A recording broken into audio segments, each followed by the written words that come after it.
نبی پاک صلی اللہ علیہ وآلہ وسلم کے پاس 4 لوگ اس طرح حاضر ہوئے کہ ایک شخص کو 2 آدمیوں نے کندھوں سے پکڑا ہوا ہے اور ایک شخص کے پاس اونٹ کی لگام پکڑی ہے اور بارگاہ مصطفی صلی اللہ علیہ وسلم میں یہ حاضر ہوئے۔ اب جن 2 شخصوں نے اس شخص کو پکڑا تھا وہ آ کر کہنے لگے حضور اس شخص نے ہمارے اونٹ کو چوری کیا ہے، یہ وہ اونٹ ہے جو اس نے چوری کیا ہے اور یہ 2 گواہ ہیں میرے پاس کہ اس نے جو ہے وہ ہمارے ہاں چوری کی اور پھر ہم نے اس سے یہ اونٹ برآمد کر لیا۔ حضور ہم چاہتے ہیں کہ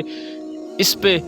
جو ہے وہ حد لگائی جائے، شریعت کی جو حد ہے چوری کرنے کی سزا اسے دی جائے۔ اب یہ مقدمہ نبی کریم صلی اللہ علیہ وسلم کی بارگاہ میں پیش کر دیا گیا۔ جان عالم صلی اللہ علیہ وسلم نے اس شخص سے پوچھا جس پر الزام لگایا گیا تھا، کہا کہ تم کیا کہتے ہو، کیا تمہارے پاس کوئی گواہ ہے اس چیز کا کہ تم نے ایسا نہیں کیا؟ وہ کہنے لگا حضور اللہ کے سوا میرے پاس کوئی گواہ نہیں ہے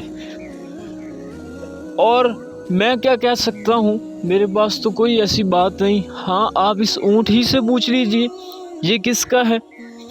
تو نبی کریم صلی اللہ علیہ وسلم نے جب اس شخص کی اس بات کو سنا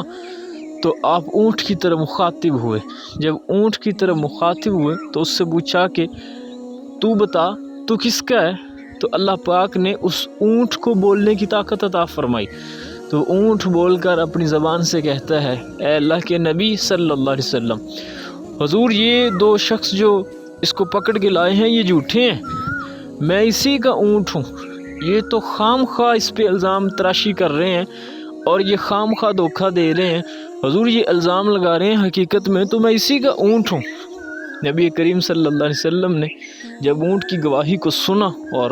فیصلہ اس کے حق میں ہوا جس پر الزام لگایا گیا تھا، تو پیارے آقا صلی اللہ علیہ وسلم اس شخص کی طرف مخاطب ہوئے اور اس سے کہنے لگے کہ ایسا کون سا عمل کرتے ہو، ذرا مجھے بھی بتاؤ کہ تم رسوا ہونے سے بھی بچ گئے، کہ چوری کا الزام رسوائی اور شرمندگی ہے کہ زمانے میں بندہ رسوا ہو جاتا ہے۔ کہا کہ بتاؤ کون سا عمل کرتے ہو کہ رسوا ہونے سے بھی بچ گئے اور ہاتھ کٹانے سے بھی بچ گئے؟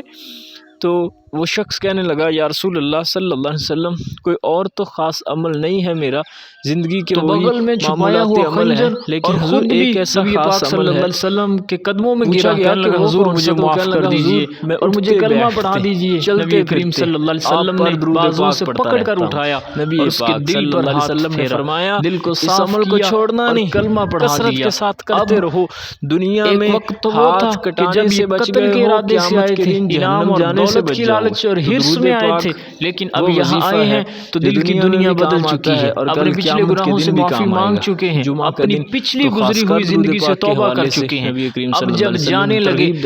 تو راستے میں اس عورت کا گھر بھی تھا جس کو دستک دے کے آئے تھے، یہ بتا کے آئے تھے کہ اس رات تیار رہنا، تیرے ساتھ رات رہنی ہے۔ اب جب اس عورت کے دروازے